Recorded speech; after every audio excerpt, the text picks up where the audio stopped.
panelinhas hoje? Tem os grupos dos adolescentes, os grupos dos jovens, grupo do senhor, grupo da senhora, grupo da terceira idade, grupo dos obreiros.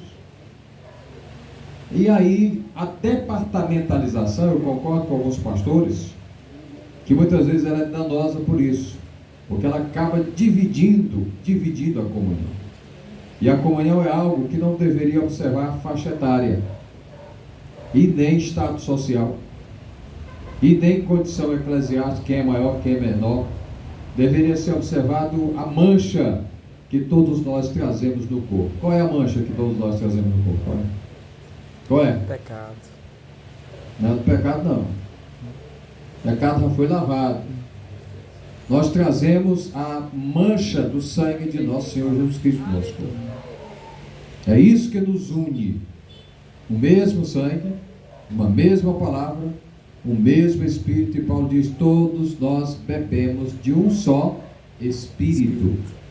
E o Senhor Jesus é que fez essa ligação entre nós mesmos, e entre o próprio Deus. Ele fez a reconciliação, porque estávamos dispersos, afastados, condenados, afastados de Deus imediatamente.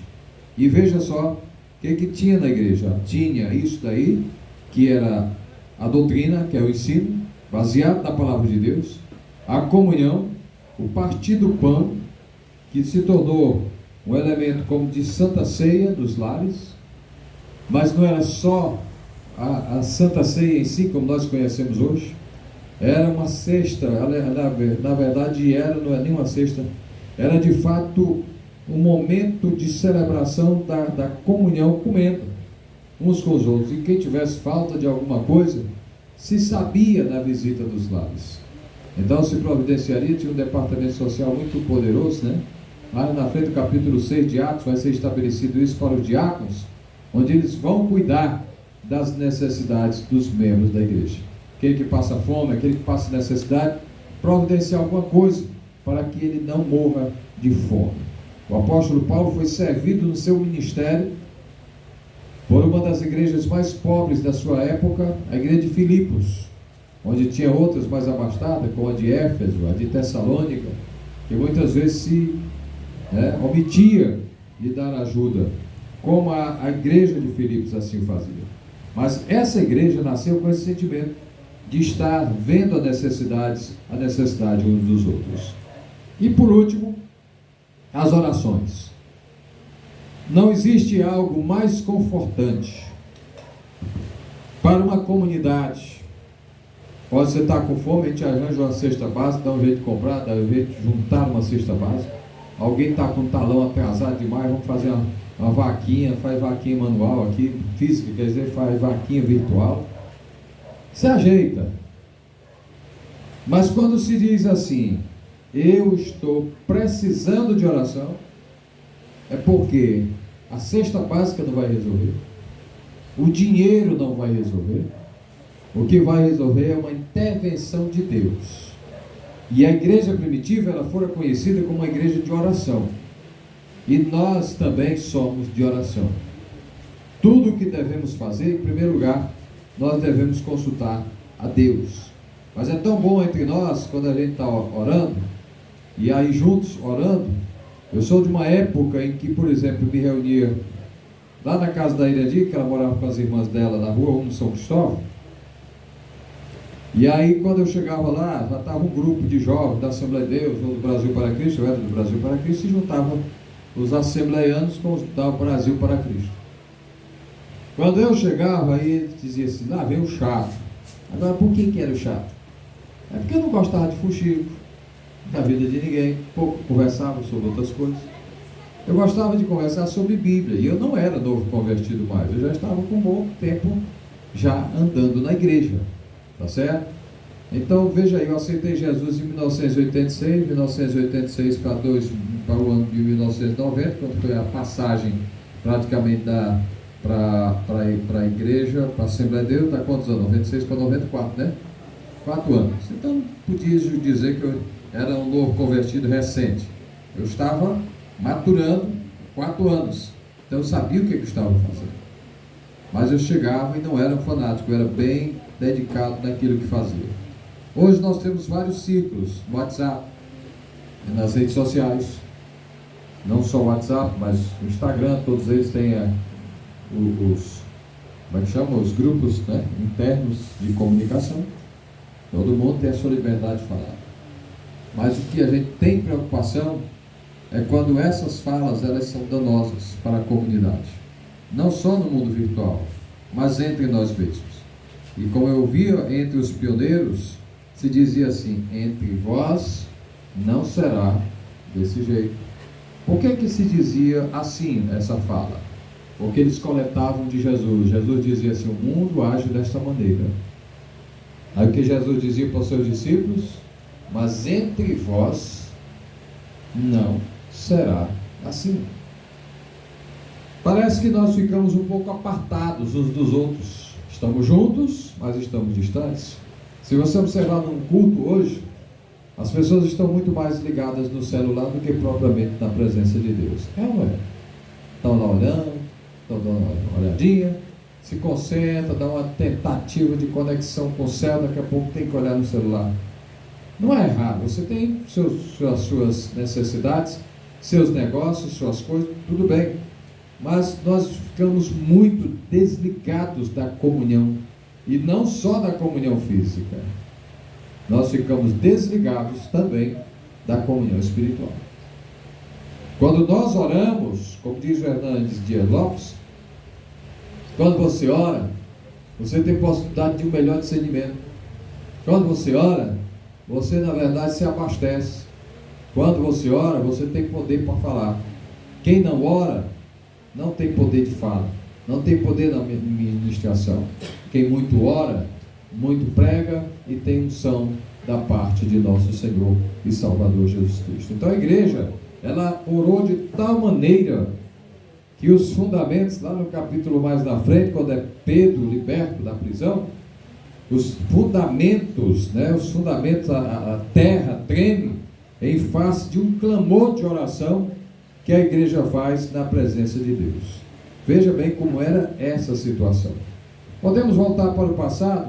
Dificilmente voltaremos no mesmo formato, a não ser que se faça como antigamente se fazia: fazer jejum, rasgar as vestes, pano de saco, essa coisa toda. Não precisa de pano de saco, precisaríamos de quebrantamento e voltar para as nossas origens. Veja como é bonito isso daqui. Veja o que ele diz aqui, o escritor, e eu finalizo já nessa parte.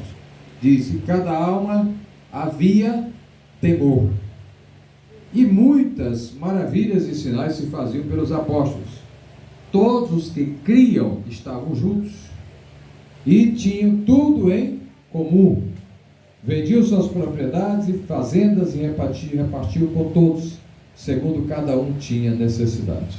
E agora interessante depois disso: perseveravam unânimes todos os dias no templo, e partindo o pão em casa, comiam juntos com alegria e singeleza de coração.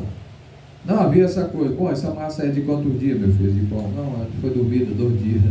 Dá para comer. Esse pão é de quantas horas? Porque nós temos isso. Esse pão tem leite? Eu tenho restrição a leite. Tá certo? E aí vai. Não era assim, era com muita singeleza. Singeleza é algo que a gente não pode descrever, né? Era algo muito natural, algo comum entre nós.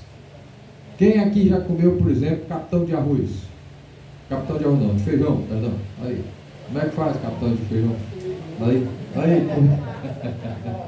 Vai na mão, né? Farinhazinha. E ainda quando tem um azeitinho de coco dentro do feijão, rapaz, aqui não é coisa de gente não. É gostoso demais. Diga se não é. É bom. Aquilo ali dá uma aproximação da singeleza, da simplicidade, das coisas que eram mais comuns a todo mundo de participar. Como a paz do Senhor. Dê a paz do Senhor aí pro irmão, para me ver. Só para você sentir. Paz do Senhor, meu irmão. Desde por si, aperte a mão mesmo. Paz do Senhor, ó, raizão aí. Aí você vai dar saborioso, né? Aí, paz do Senhor. Hoje é muito rápido, é tipo The Flash, né? Passou. A paz do Senhor, ela deve ser dada meditada, olhada no olho, segurando e compartilhando o afeto e a singeleza de coração que nos foi deixada pelo nosso Mestre, o nosso Senhor Jesus. Está vendo como a gente está distante? Tem isso? Como estamos distantes? Muito bem. E voltando aqui para a questão e finalizando essa parte de Atos Apóstolos, tem muito aqui para render. Louvando a Deus e caindo na graça de todo o povo. Aí está. Uma igreja desse modelo, ela atrai a comunidade. Nós temos programas de evangelização, campanha e etc. Mas se a igreja pegar esse modelo, ela atrai a comunidade que está ao seu redor.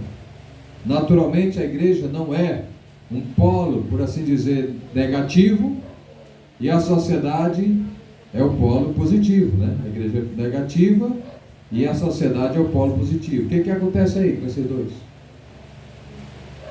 Quando vão se aproximando, se afastam. Polos opostos, não está certo. Então a igreja tem algo positivo, ela é composta de pessoas, a sociedade também.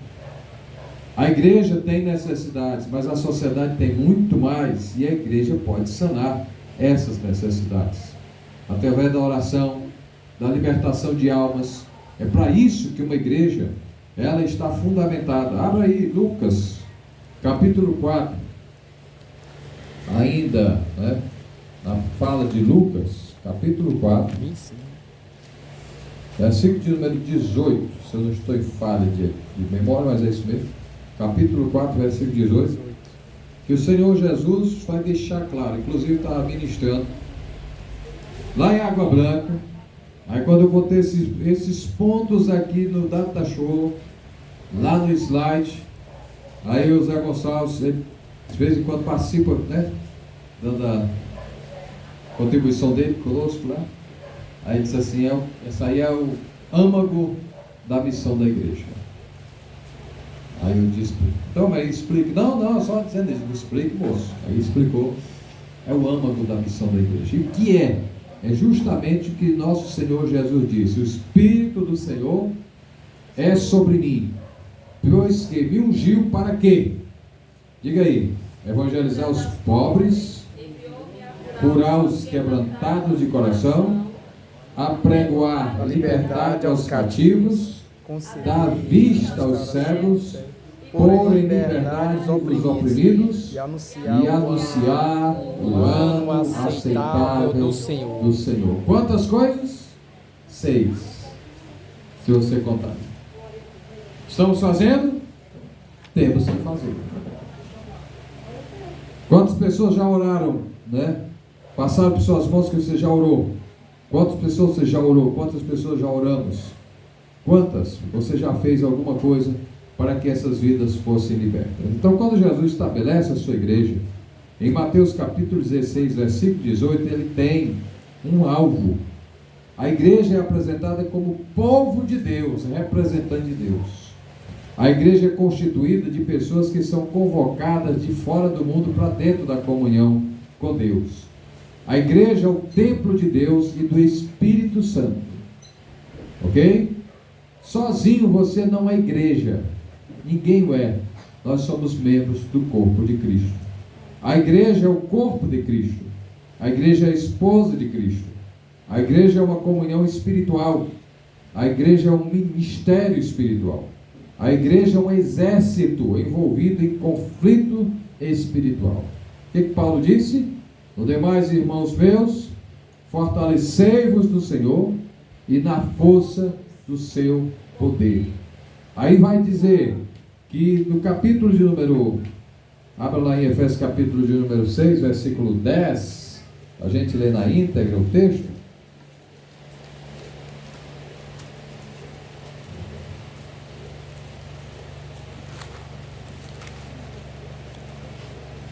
Quem encontrou, leia aí, por favor. Capítulo 6, versículo, agora o 11. Já foi lido o 10, o versículo 10, daí o 11.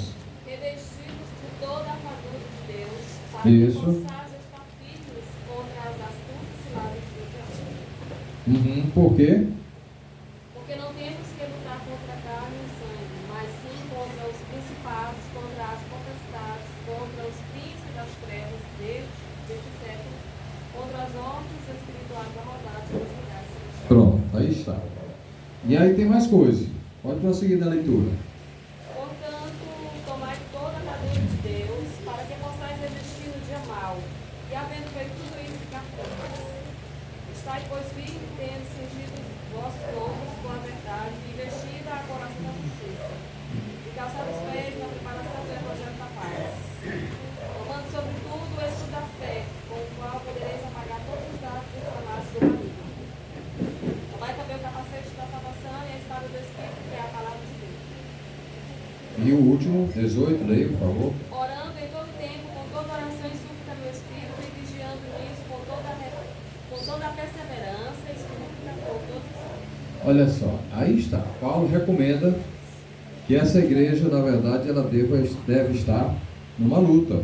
Mas não é uma luta carnal. Ele diz que a nossa luta não é contra gente feita de carne e sangue, mas contra potestades, os dominadores da região celestial. A igreja, então, é um exército envolvido em um conflito espiritual. A igreja é a coluna e firmeza da verdade. 1 Timóteo 3,15. A igreja é um povo com uma esperança futura. Nós vemos aí, Jesus disse: não se turbe o vosso coração, credes em Deus, credes também em mim. Na casa de meu pai há muitas moradas. Se não fosse assim, eu não teria dito isso para vocês. E eu vou, quando essas moradas estiverem prontas, eu volto a buscar vocês, para que onde eu estiver, vocês também estejam. Diga amém. Amém, glória a Deus. Então, enquanto estamos aqui, vamos fazer a obra. Enquanto é? Enquanto é? Tempo. Enquanto é dia. Porque a noite vem e que ninguém pode trabalhar. Certo, meus irmãos?